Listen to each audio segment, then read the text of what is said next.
Tough, difficult, out of syllabus जैसे शब्द बिल्कुल भूल जाओगी जब गैलेक्सी एक्सिस में आओगी। गैलेक्सी एक्सिस आपकी सरकारी नौकरी का सपना बिल्कुल पूरा करेगा और अब गैलेक्सी एक्सिस आपके अपने शहर एलनाबाद में भी है।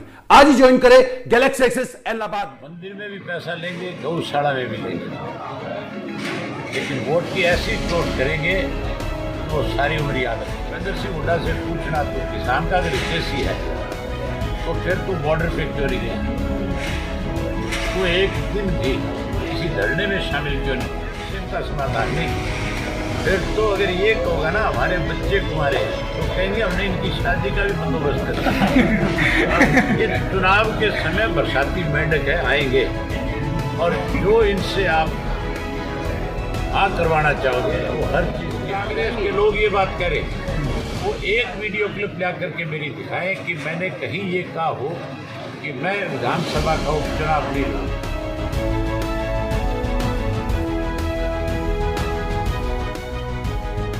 नमस्कार, आप देख रहे हैं ई समाचार।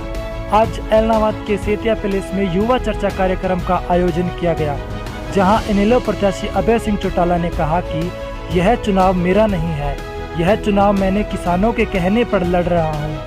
आपको बता दें कि अभय सिंह चौटाला के त्याग पत्र देने के बाद खाली हुई एलनाबाद विधानसभा सीट पर जब चुनाव आयोग ने एलनाबाद में उपचुनाव की घोषणा की, तो इसके लिए सभी किसान संगठनों ने नाथुश्री चौकटा में एक महापंचायत बुलाई, जिसमें सभी लोगों ने अभय सिंह चौटाला को एलनाबाद में हो रहे विधानसभा के उपचुनाव को लड़ने के लिए कहा। इस अवसर पर पूर्व मंत्री भागीराम, श्याम सिंह राणा, राष्ट्रीय संगठन सचिव इनेलो जिला अध्यक्ष कश्मीर सिंह, हल्का अध्यक्ष अभय सिंह खोड, शहरी अध्यक्ष डॉक्टर विनोद गोदारा, जसवीर सिंह जस्सा, युवा शहरी अध्यक्ष मीनू शर्मा, समाज सेवी दीपक अरोड़ा, अशोक ब्यूटी, विनोद गिगोरानी, धर्मवीर नैन व इनेलो प्रवक्ता प्रवीण फुटेला भी मौजूद रहे।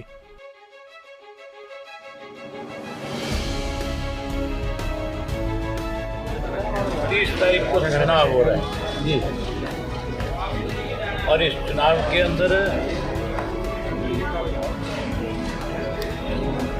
ये जो चुनाव होगा, ये चुनाव पार्टियों के बीच में नहीं है। ये चुनाव तो किसान बेनाम पूंजीपति का है। मैंने जो रिजाइन किया था वो किसान का आंदोलन कैसे मजबूत हो, कैसे पूंजीपतियों के घुटने टूटे, कैसे सरकार मजबूर हो इस बात के लिए कि जो काले कानून बनाए गए वो वापिस हो।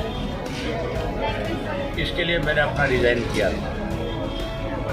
और आज फिर जब ये उपचुनाव हो रहा है, इस उपचुनाव में भी इसी बात का फैसला होना है कि क्या लोग पूंजीपति के पक्ष में जाएंगे या फिर इस किसान आंदोलन को मजबूत करने के लिए, इन 3 किस्म के काले कानूनों को खत्म कराने के लिए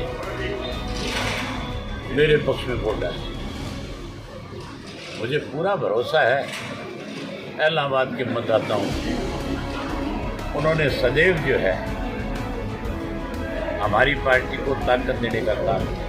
और मैंने भी सदा एलनाबाद के लोगों ने जो विश्वास मेरे ऊपर किया, उस विश्वास को कभी टूटने नहीं दिया। उनकी जो मंशा थी, जैसी वो मेरे प्रति एक सोच रखते थे, मैंने उससे 21 उनके लिए करने का काम किया। आज बहुत लोग हैं, तरह तरह के लोगों के अंदर ला करके भ्रम फैला करके वोट लेने का प्रयास करेंगे, लेकिन इलाहाबाद की जनता उनको बहुत बड़ा सबक सिखाएगी। कुछ लोग जो गाड़ी घोड़े देने की बात करते हैं, जो पैसों की बात करते हैं, गौशालाओं में जा रहे हैं, मंदिरों में जा रहे हैं, जो लोगों में एक भ्रम पैदा करने की कोशिश करते हैं, उन लोगों को खास तौर पर सबक इलाहाबाद के लोग सिखाएंगे। मंदिर में भी पैसा लेंगे, गौशाला में भी लेंगे, लेकिन वोट की ऐसी चोट करेंगे तो वो सारी उम्र याद रखेंगे। यहाँ बिकता नहीं, यहाँ तो जो मतदाता है वो सबक सिखाता है। अब की बार भी सबक सिखाएगा। हुड्डा ने कल कहा कि 6 महीने बाद फिर दोबारा इस्तीफा देना पड़ेगा, मैं अविश्वास प्रस्ताव लेके आऊँगा। वो चुनाव क्यों लड़ रहे हैं? शैलजा ने भी जो है आप पे बार बार जो है निशाना साधा कि चुनाव से ये पूछ लो आप एक बार जी। मैंने आपसे कहा था शैलजा से पूछना जी कि कानून किसने बनाए जी। आपने कल ये बात पूछी शैलजा से, आज ही पूछी हो जी। शैलजा इस बात का जवाब दे पाई? शैलजा इस बात के ऊपर अपनी सफाई दे पाई क्या? आपके प्रश्न को टाल गई। हुड्डा से भी ये पूछ लेना कि तू उस कमेटी का मेंबर था जिस कमेटी ने इस ड्राफ्ट को तैयार किया था, और तेरा लड़का 2.5 फुट के 2-2 फुट के आलू गाड़े की बात कर रहा था लोकसभा। तुम तो सबसे बड़े दोषी हो इन 3 कृषि के काले कानूनों में। नंबर 2, भूपेंद्र सिंह हुड्डा से पूछना, तू किसान का अगर हितैषी है तो फिर तू बॉर्डर पे क्यों नहीं गया? तू एक दिन भी किसी धरने में शामिल क्यों नहीं हुआ? अगर हुड्डा इन बात का जवाब दे, अगर आप संतुष्ट हो तो मेरे पास आके बताना। आप जो कल गोपाल कांडा ने कहा कि सरकार ने सेम की समस्या का समाधान कर दिया है, करोड़ों रुपए मंजूर कर दिए हैं। ये हर बार जब चुनाव आता है तो इस तरह की बातचीत जो है सेम की समस्या का तो सेम का समाधान नहीं। फिर तो अगर ये कहोगा ना हमारे बच्चे कुमारे, तो कहेंगे हमने इनकी शादी का भी बंदोबस्त कर। ये चुनाव के समय बरसाती मेंढक है, आएंगे और जो इनसे आप हाँ करवाना चाहोगे वो हर चीज़ की हाँ करेंगे। यहाँ के लोगों को पता है कि इनकी समस्या का समाधान कौन कर सकता है, कौन इनकी समस्याओं को विधानसभा में उठा सकता है, कौन सरकार की गर्दन पे पैर रख सकता है। आप ये मान के चलो, मैं विधानसभा के 2 सत्र में नहीं था और उन 2 सत्र में लोग बहुत मायूस थे।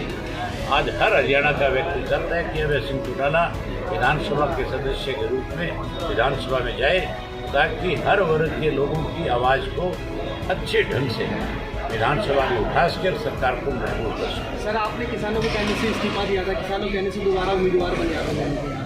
कांग्रेस का कहना है कि आपने जब इस्तीफा दिया था आपने कहा था कि जब तक तीनों कानून वापस नहीं हो जाते मैं कांग्रेस के लोग जो कांग्रेस के लोग ये बात करें, वो एक वीडियो क्लिप ला करके मेरी दिखाएं कि मैंने कहीं ये कहा हो कि मैं विधानसभा का उपचुनाव नहीं लड़ूंगा।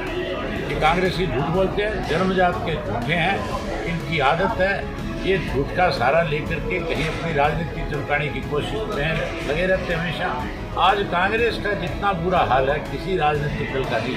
सर, उनका कहना है कि आपने ये कहा था कि मैं विधानसभा की तरफ देखूँ और जब तक तीनों कृषि कानून वापस नहीं होते। अरे मैं कह रहा हूँ आपसे, आपके माध्यम से कह रहा हूँ लोगों को कि वो कोई क्लिप तो दिखाए। अगर वो कोई क्लिप लेकर के आते हैं तो फिर आप मेरे पास आ जाना, फिर आप मुझसे सवाल कर लेना, फिर मैं आपको बता दूंगा सारे जवाब। वो तो केवल झूठ बोल रहे हैं बेचारे। आज हालत ये है, आप यहाँ आ गए, अभी तक शैलजा जी के प्रोग्राम चल रहे हैं। मेरा खास रूप से आपसे ये कहना है कि आप जाओ और जाकर के शैलजा का प्रोग्राम भी देखो, शैलजा से पूछ करके भी आओ कि यहाँ जो भाषण आप दे रही हो, जो कह रही हो, क्या उसका कोई सबूत है तुम्हारे पास?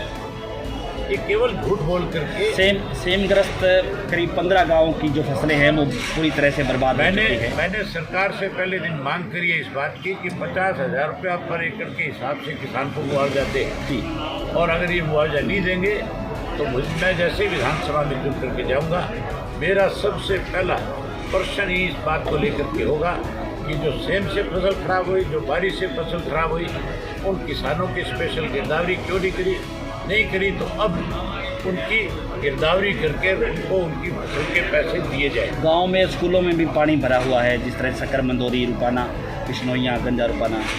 मैं कह रहा हूँ आपको कि गांव में भी लोगों का घरों का नुकसान हुआ है, उसका भी मुआवजा मिलना चाहिए, और उसके साथ साथ 50,000 रुपये पर एकड़ के हिसाब से फसल का मुआवजा भी चाहिए।